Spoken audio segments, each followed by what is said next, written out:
No one remembered when the gates of Caer Lyth last opened. The rust that had eaten through the iron bars glimmered faintly in the moonlight, like old wounds that refused to heal. The castle stood above the northern cliffs, its towers fractured, its halls hollowed by centuries of wind. And yet, when the villagers passed below its shadow, they still crossed themselves. For at night, a sound was heard, neither fully human nor wholly of the wind, a slow tread upon stone, as though someone walked the corridors that no living soul dared to enter. They said it was him. The last knight of Caer Lyth. The man who had slain his king. No one knew his name anymore. Only that he had once been noble, and that he had once been beloved. The old chroniclers wrote of his valor in golden ink, how he rode beneath banners of blue, how his sword shone even in twilight. But the ink faded, and the parchment tore, and now his story survived only in whispers. Some said he had betrayed his lord for power. Others said he had struck in mercy, to end a king's madness before it consumed them all. But truth, like faith, rarely survived the teeth of time. At dusk, when the wind turned from the sea, the villagers swore they could smell iron on the air, old blood, long dried, yet not forgotten. It clung to the cliffs like memory itself, sharp and stubborn. Even the gulls avoided the towers. Only the waves below, endlessly striking the rock, dared break the silence. Inside, the ghost walked. He did not drift as the dead were said to do. His boots struck the stone with solemn rhythm, measured, deliberate, eternal. He carried his helm under his arm, as if still bound by the weight of ceremony. His armor was dull now, tarnished by centuries of solitude. The visor of his helm reflected no face, only the flicker of something pale and unmoored, like the light of a dying candle. In the great hall, where ivy crawled through the broken windows, he would stand before the long-rotted throne. He had stood there for so long that even the moss seemed to bow in pity. The air smelled of damp wood and forgotten prayers. The silence pressed upon him like a verdict. Sometimes he tried to recall the moment. The king's voice, hoarse, trembling with fear and fury. The torchlight glinting on steel. The blow that fell not out of hatred, but out of despair. He had not meant to kill a man. He had meant to kill what the man had become. But sin, once done, is a stone cast into a still pond. Its ripples outlast the hand that threw it. He did not know if he sought forgiveness or simply could not leave. Perhaps there was no difference. In life, he had guarded his king. In death, he guarded his absence. Outside, the moon rose higher, pale as bone. The wind found its way through the cracks of the walls and sang softly, almost kindly, through the empty corridors. If a traveler had been brave or foolish enough to listen, they might have mistaken it for a voice murmuring an old prayer. Time in Caer Lyth had stopped caring. It watched, indifferent, as ivy devoured banners and dust devoured memory. Yet in that quiet ruin, something endured, something neither wholly damned nor blessed. For even a ghost, bound by sorrow, remembers what it means to kneel. And so he did, each night, before the shattered throne, armor cold against the stone, sword laid before him. The candlelight of the stars flickered faintly on his helm, and the ghost whispered words no one heard. Majesty, the watch is not yet done. Outside, dawn never seemed to come swiftly enough. Long before Caer Lyth crumbled, when its torches still burned with pride and the banners of the stag flew high over the cliffs, the sea was not yet called cursed. The water shimmered like molten glass beneath the sun, and the king's laughter could be heard from the battlements. His name was Alaric the Bright, a man of faith, beloved by the people, though shadows had already begun to gather behind his eyes. The knight who would become his betrayer, though the bards later refused to sing his name, was his most loyal companion. He had ridden beside Alaric through plague and war, and their oaths were bound not only by blood but by belief. The realm endures, they would say, so long as the king remembers mercy. It was a simple creed, spoken in better times, when mercy still had meaning. But years passed differently for kings. The weight of crowns bends the spine, then the mind. Whispers came first, from priests, from courtiers, from frightened servants. The king had begun to dream of angels who spoke not of salvation, but of fire. He saw visions in the chapel, claimed to hear the voice of heaven commanding him to cleanse his land of impurity. Soon, the torches burned not only in the halls but in the villages below. Men and women who had once sung his name now screamed it in fear. The realm darkened, and the night, once his dearest friend, watched helplessly as piety became madness. It was in the winter of his final year that the sea turned red. A storm unlike any before struck the coast. The king, convinced it was a sign of divine anger, ordered sacrifices. Prisoners, beggars, even children, dragged to the cliffs and cast into the roaring surf to appease the voice.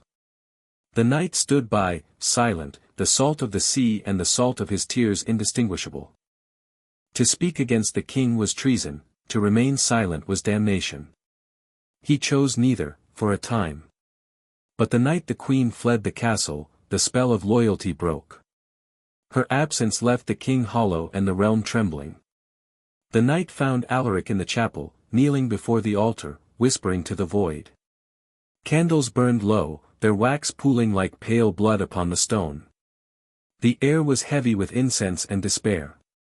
"You will damn us all," the knight had said quietly. "You speak as one unblessed," answered the king, his eyes fever-bright. "The Lord commands, and I obey. And if the voice is not his, then it is stronger still. There are silences that last a lifetime." In that one, the knight understood what he must do. He had no hatred in his heart when he drew the sword.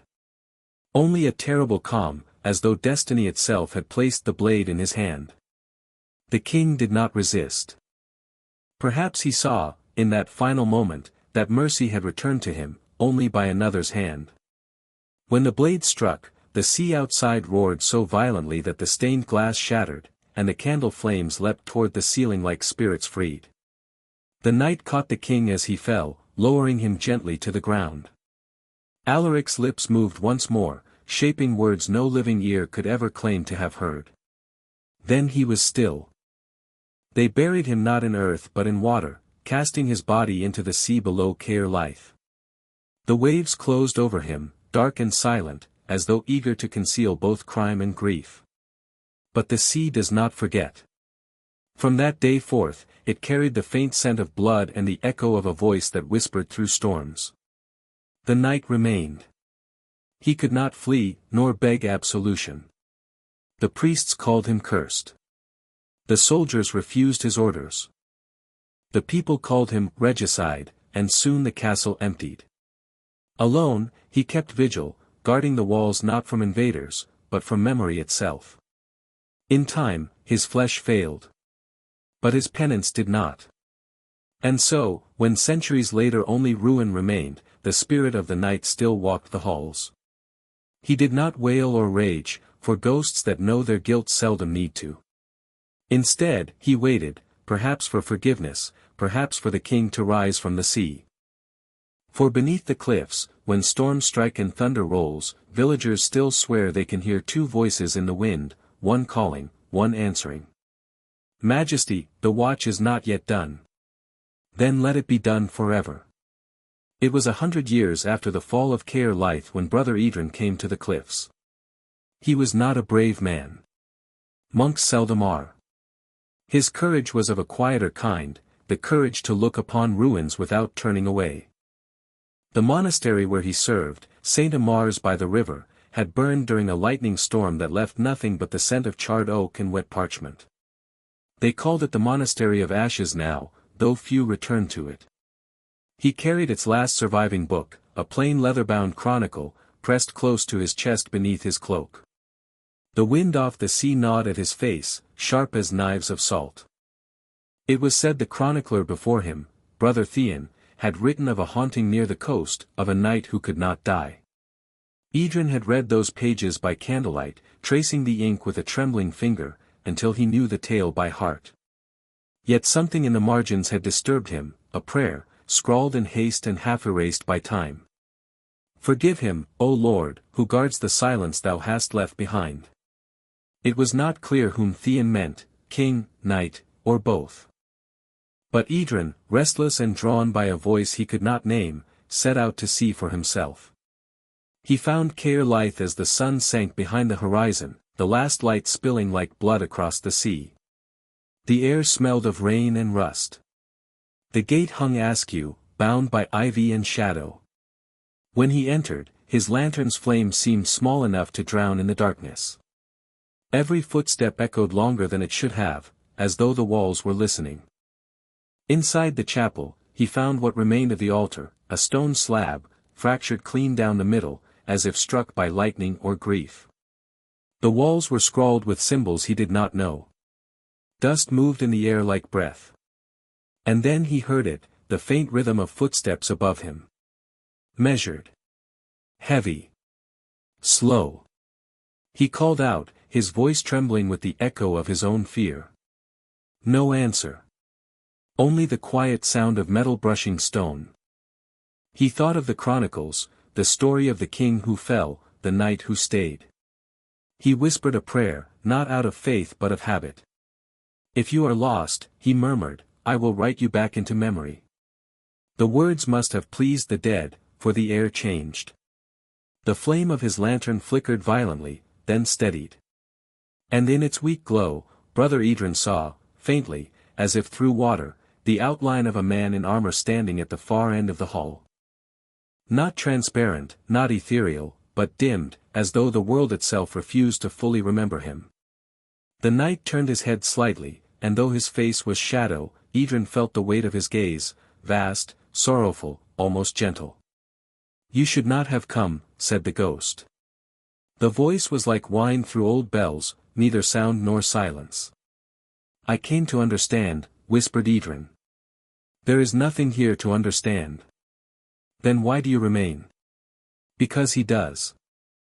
The monk did not ask who he was. The sea answered for him. Far below, waves crashed against the cliffs with the force of judgment. The ghost turned toward the sound, head bowed. The king is not gone, the spirit murmured. He sleeps beneath the tide. Each storm recalls him, each silence mourns him. And I. The ghost's hand trembled on his sword. I keep the watch. Idrun stepped forward, heart pounding. You cannot guard the dead forever. Nor can the living forget them, came the reply. For a long time they stood like that, one of flesh, one of memory, until Idrun's lantern burned out. The darkness that followed was not hostile, merely absolute. The ghost's presence faded, leaving only the scent of iron and the whisper of the sea. When dawn came, the monk began to write. He wrote not of miracles or demons, but of duty, that strange chain that binds even beyond death. He wrote of silence as a form of penance, and of how faith, once twisted, can become a cage more enduring than stone. His ink froze often in the chill, but he did not stop. For in the ruins of Caer Lyth, he had seen a truth older than scripture, that the heart, once burdened by love and guilt, does not easily yield to heaven. That night, as he prepared to leave, Idrun looked back once more at the castle. The moon shone on its broken towers.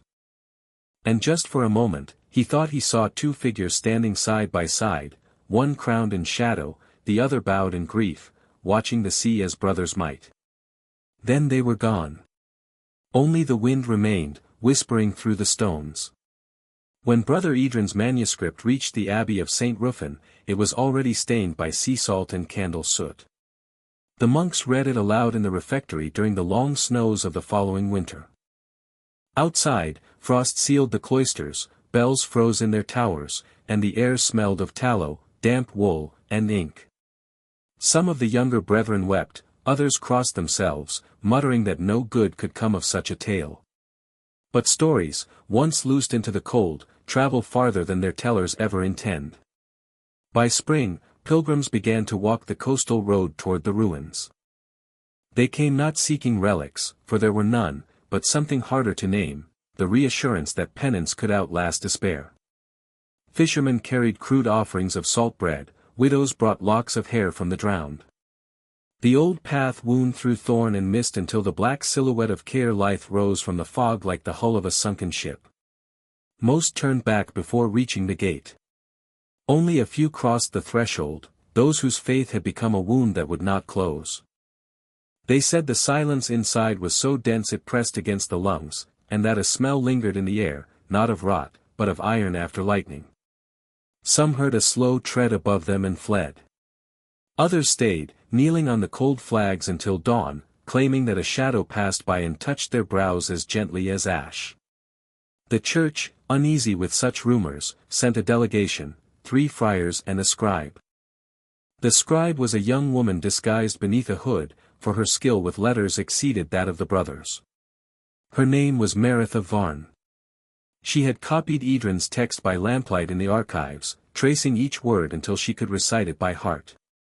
When questioned why she wished to join the mission, she only answered, because every silence deserves an ending.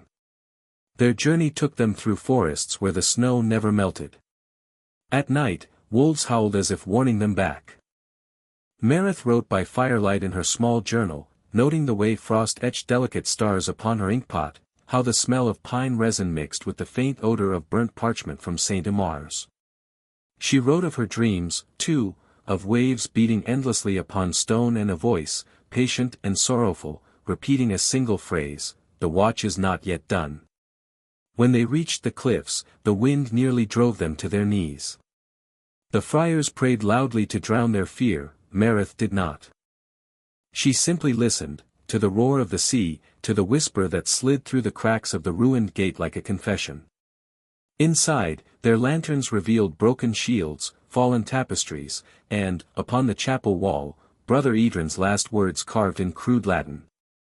Silentium custodet fidem. Silence keeps the faith. The eldest friar declared it blasphemy and struck the inscription with his staff. Dust rained down, the echo rolled through the corridors like thunder. Then came another sound, a metallic scrape, deliberate, slow.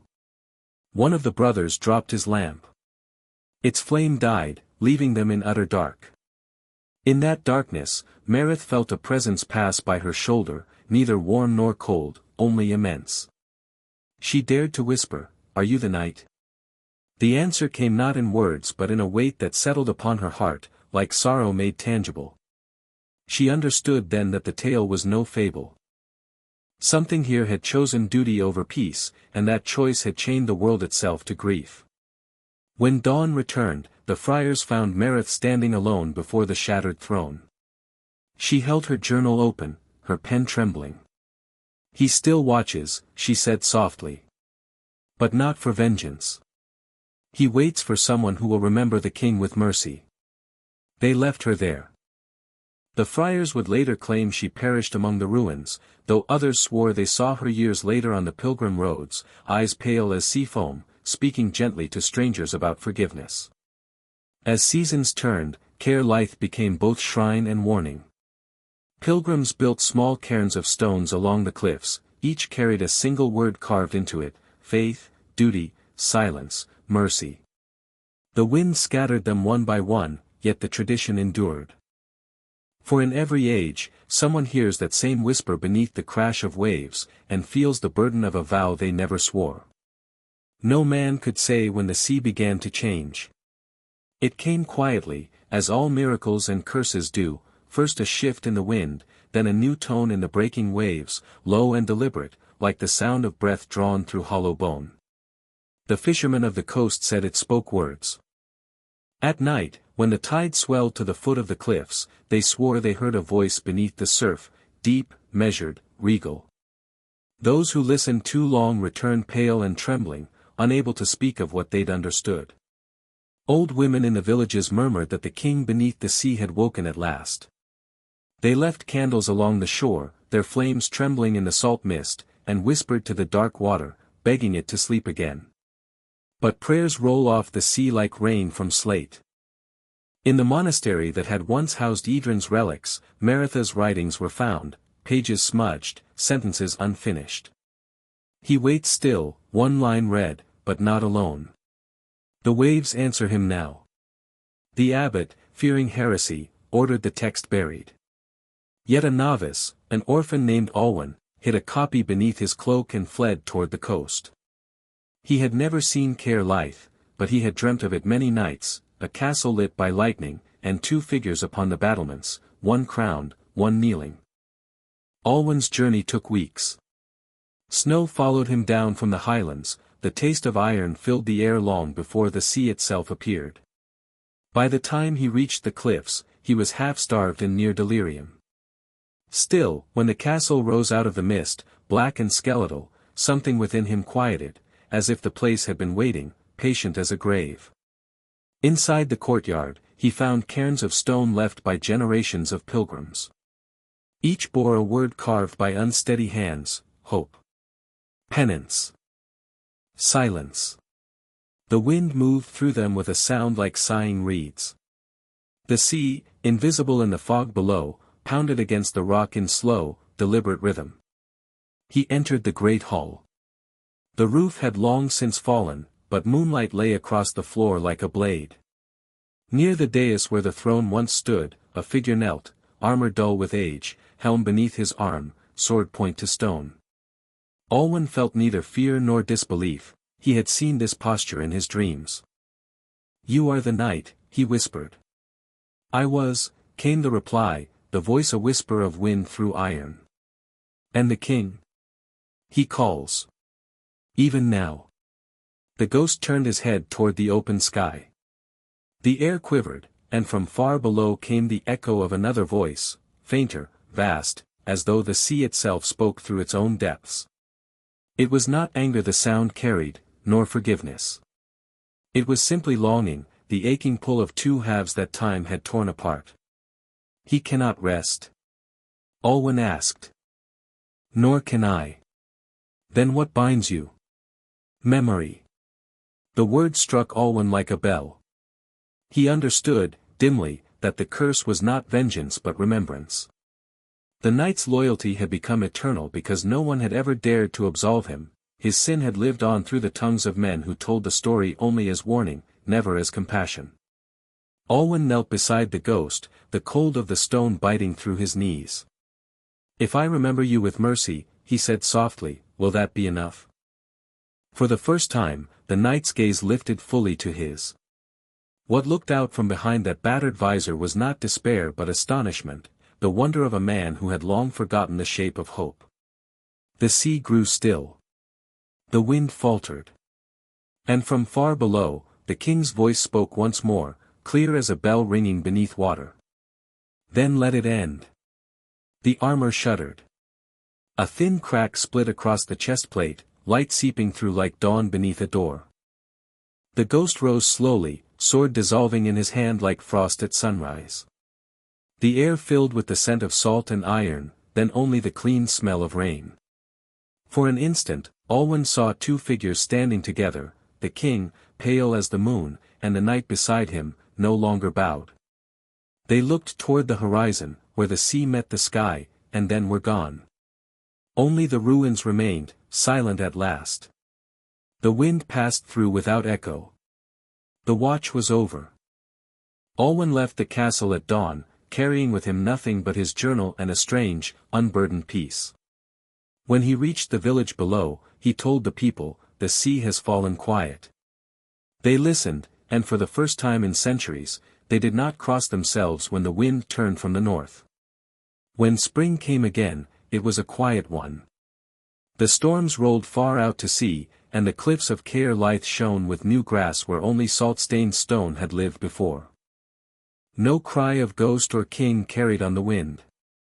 The waves struck the rock with the steady, workman rhythm of the world set right. Alwyn stayed in the village below for many years. He took a room above the cooper's shop, copied letters for merchants, and kept a small chest of vellum. Each night, when the tavern fires had gone to embers, he wrote by the flame of a single candle. He did not try to embellish the tale or make it holy. He set down only what he had seen and what the heart, in its blindness, learns too late. The book he called the Chronicle of the Silent Watcher. "It is not the sword that binds men to their kings," he wrote, "but the faith that one soul can still choose mercy over command." He wrote of Brother Edrin, of Mareth, of the pilgrims who came seeking sorrow and found themselves instead reflected in it. He wrote of the smell of rust in the chapel, of the way light falls through broken glass, of the hush that follows the last cry of gulls at dusk. He wrote until the words felt thin, as if language itself bowed beneath what it was asked to carry. In old age, he returned once more to the ruins. The path was overgrown, ivy had sealed the gate. He moved slowly, leaning on his staff, listening to the grass move where ghosts once walked. Inside, the great hall had softened into beauty, the moss bright, the air sweet with wet stone and tiny white flowers growing from the cracks. He thought it resembled forgiveness. He knelt before the throne, not to pray but to thank. For the watch had ended, and the silence that remained was not dreadful but tender. Time had at last done what the living could not, it had laid both guilt and glory to rest. Alwyn placed his finished chronicle upon the stone step and left it there, knowing that the sea, the wind, and the slow patience of the earth would decide whether it was kept or forgotten. As he turned to go, he heard the faintest murmur, a sigh perhaps, or the shifting of a stone, and he smiled. The dead, if they had spoken, were content. He descended the cliffs at dusk. Behind him the castle faded into shadow, ahead, the path wound toward the villages and the sound of bells calling the faithful to supper. He thought of the words he would give to the next traveler who asked about Caer Lyth. Not warning, not wonder, but this. Some watches end not with trumpets but with understanding. Some kings are redeemed only when we learn to speak of them kindly. That night, rain began to fall, gentle, clean. The sea received it without protest. And though the villagers did not know it, the tide carried away the last trace of blood from the rocks below. In later centuries, scholars argued whether any of it had happened, whether there had ever been a King Alaric, a nameless knight, or a monastery of ashes. The records were too few, the ruins too changed. Yet every generation found someone standing on the cliffs at dusk, listening to the waves as if expecting an answer. Perhaps that is all the truth a story requires. Death, Alwyn had once written, is not the enemy of faith but its keeper. Time erases the banners, the crowns, the oaths, but it leaves behind the faint trace of compassion, like light that lingers after a candle dies. In that trace, freedom lives. For to forgive is the last act left to the living, and the first the dead ever hoped for. So ends the history of Caer Lyth. The castle sleeps. The sea keeps its silence. And somewhere, in the turning of the wind, the watch continues, no longer as punishment, but as peace.